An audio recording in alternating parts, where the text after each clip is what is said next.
Hi, from Black River, St. Elizabeth, Jamaica. This is a brief synopsis of what the Ethiopian Baptist Society's role was in British abolitionism, especially in the 1830s, and its implications for reparatory justice.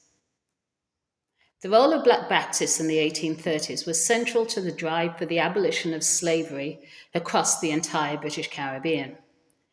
Yet it did not simply begin its resistance in the 1830s, but in 1783, when George Liele led a group of emancipated Africans from the USA to Jamaica, following the ending of the American Revolutionary War. They came with one aim in mind: to fulfill Psalm 68:31.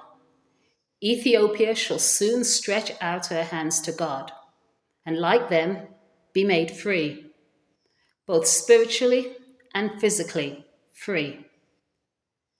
Understanding that education was a key to their freedom, they not only established churches, but schools, whilst gaining support from British society to take forward their mission. Liele himself, at the age of 72, travelled to Britain from 1822 to 1826, meeting with church leaders, abolitionists, and sympathetic members of parliament. The Ethiopian Baptists had congregations of up to, and in many cases, over 1,000 members in all 14 parishes of Jamaica. Though the memorable events of 1831 to 1832 primarily took place in the west and north of the island, from St. Elizabeth to St. Anne.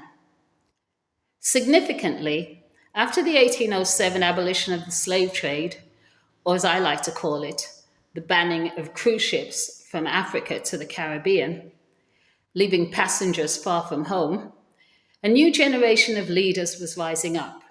Creoles, folk born on the island who, like Moses in the Bible, learnt the ways and language of their oppressors, able then to strategize as to how best to oppose them in 1831.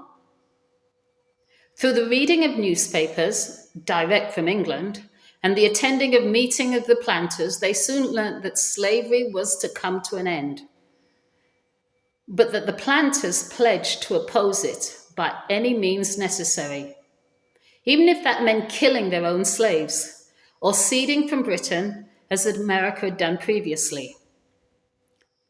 Sam Sharp, a Baptist leader, along with others, non-believers and Muslims alike, agreed that they would go on strike, refused to return to work after their Christmas Day holiday, unless they received a fair day's wage for a fair day's work. However, they understood that violence might arise, but for them it was to be a non-violent resistance, though they could defend themselves if attacked.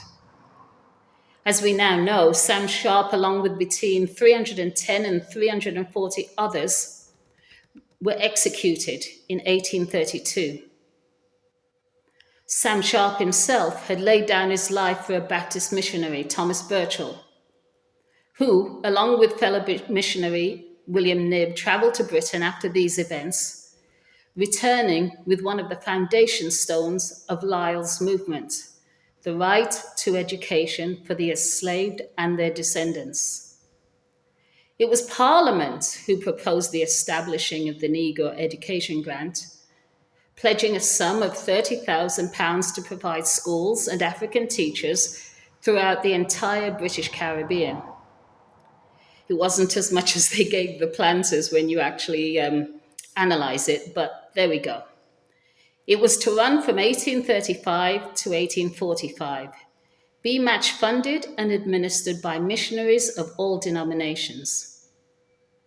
It is known that the Baptists, in their zeal to persuade the enslaved that this was a good plan, promised to provide an education better than that being offered by the British government.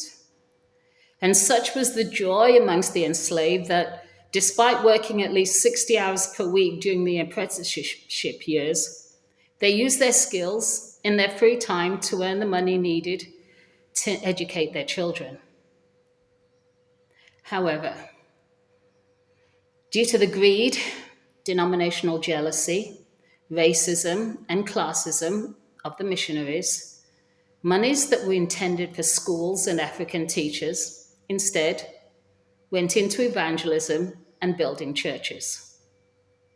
The schools that were built with full curricula, including Latin and Greek, were purely for the children of the missionaries and mulattoes, those of mixed race, whilst the African children learnt reading, writing, and arithmetic in church basements using only one text, the Bible.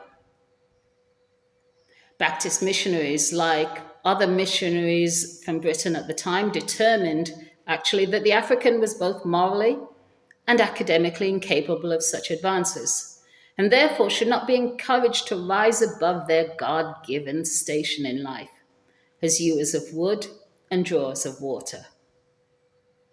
Such was the sabotage undertaken that even the colonial office of the British government accused the missionaries of misappropriating the funds in their unholy scramble for souls.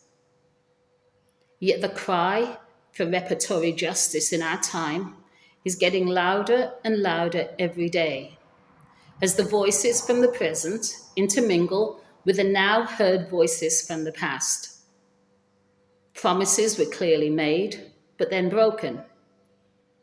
Surely it is now time for the church to honor its word and fulfill its promise to eradicate illiteracy and the limited opportunities of the descendants of those who actually made them famous as the heroes of British abolitionism, when in fact the enslaved worked hard and through their faith in God overcame an empire to achieve their own emancipation. Thank you.